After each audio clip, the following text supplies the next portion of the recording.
મને જોઈ આપેલા કે આવા પવિત્ર દિવસે દાન પુણ્યનો મહિમા છે, નામ સ્મરણના ભજન કીર્તનનો મહિમા છે.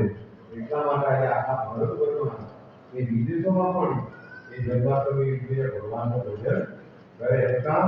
કારણ કે ભગવાનની કૃપાઓ રહી.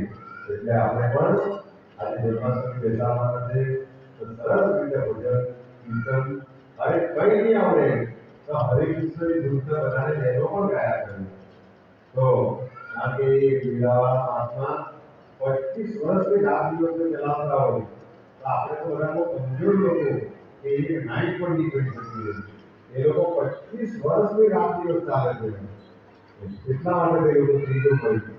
અને આપણે બધા સ્વાર્થી માણસો કે શ્રીજી જાય અને દર્શનમાં ઉભા રહે પછી ત્યાંથી દર્શન કરે પાછા માયામાં નાખી આપે એવા વિચારવાવાળા.